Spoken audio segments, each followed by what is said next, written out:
Welcome to Rodney and Dr. A's Relationship Hub. Whether you're single, dating, or married, this is your go-to place for all discussions about relationships. Communication is one of the most important aspects of any relationship. And today we're going to give you 7 tips of how to effectively communicate with your partner. Tip number 1, create a safe space. There are various ways to create a safe space. One is to make sure that your kids are put away so that they don't distract your conversation or interrupt your conversation. Another way is to make sure that all of your electronic devices, such as your telephones, are put away. I highly recommend that you put it on mute, because whatever is taking place on that phone can be dealt with after your conversation. I also recommend maybe pouring a couple of glasses of wine, but if wine is not your preferable drink, whatever your preferable drink is, pour that to kind of relax you. And possibly creating a bubble bath with candles around it, because it allows the situation to be relaxed, enjoyable, soothing, so a productive conversation can take place. I highly recommend that you go into a conversation with a positive mindset. Now, not all conversations are about conflict. Sometimes it's a decision-making conversation. But whatever the situation is, make sure that it is a non-threatening environment.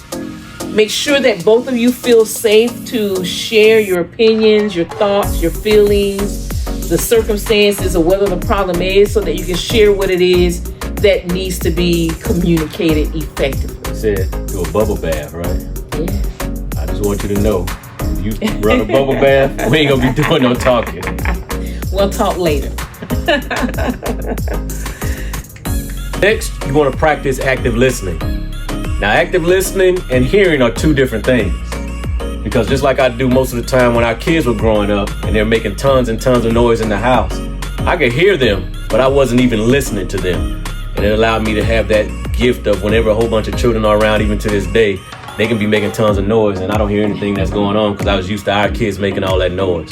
But when I'm actively listening, what it's doing is I'm making sure that I'm listening to actually understand what the other person is saying. I listen to what they're telling me, and then I repeat it or regurgitate back to them in my own words what I think I hear them saying. And that's at that point they can tell me whether I'm correct in what I heard, or they can correct me and make sure that we're both on the same page. When I'm listening actively, I'm not trying to come up with a defense. I'm not trying to come up with a response. I'm strictly trying to understand what that person is trying to tell me.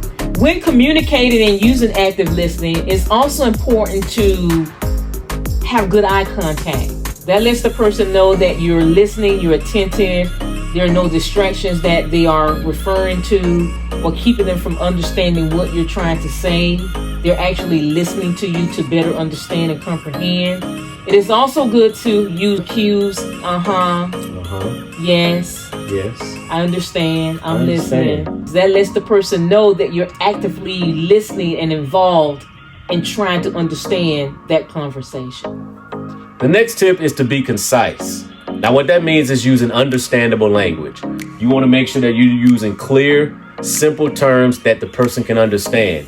You don't want to come off as arrogant or trying to be a smart aleck by trying to talk over someone's head. You want to make sure that everything that you're saying, that person is able to decipher and they're able to get the meaning out of it. I was always taught to present and to write at an 8th grade level so that everybody understands what takes place in that conversation or even in that presentation.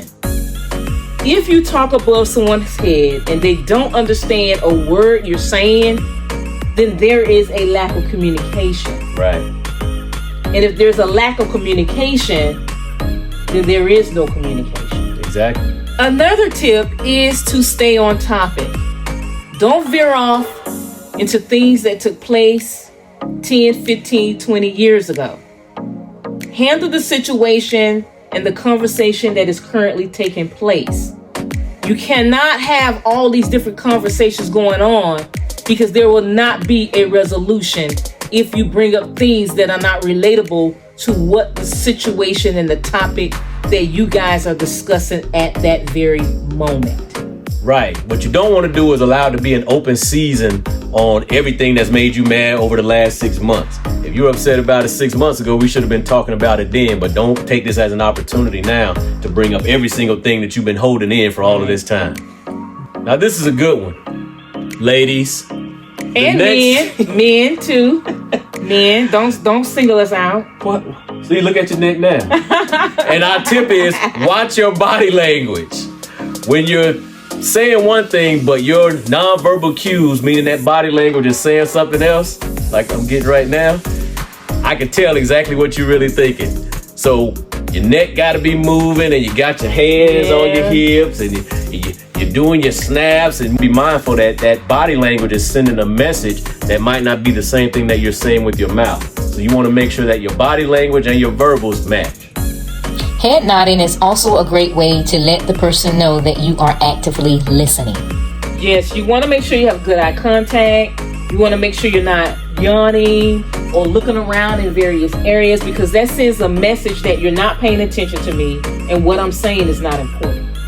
Now, our next tip is avoid sarcasm.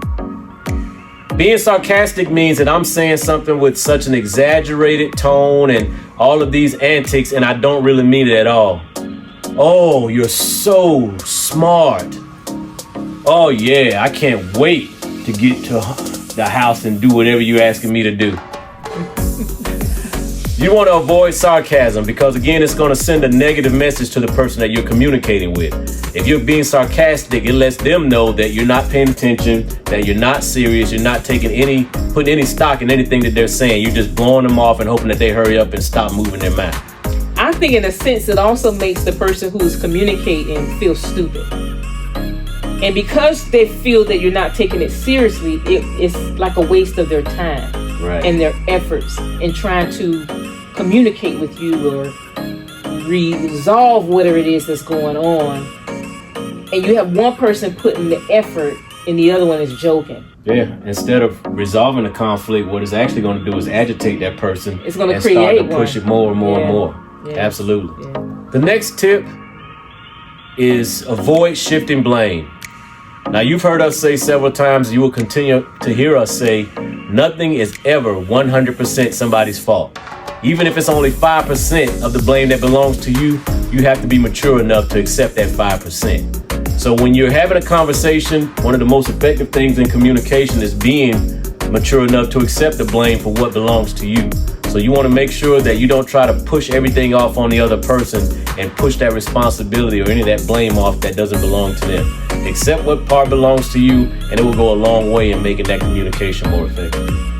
Focus on finding solutions together rather than assigning fault.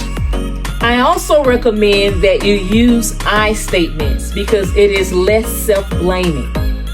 It allows you to share with your partner how you feel and why. For example, I feel blank when blank because. That takes the blaming off of each person because now you can identify how whatever it was, behavior, action, how it made you feel and why. So effective communication is one of the most important aspects of any relationship.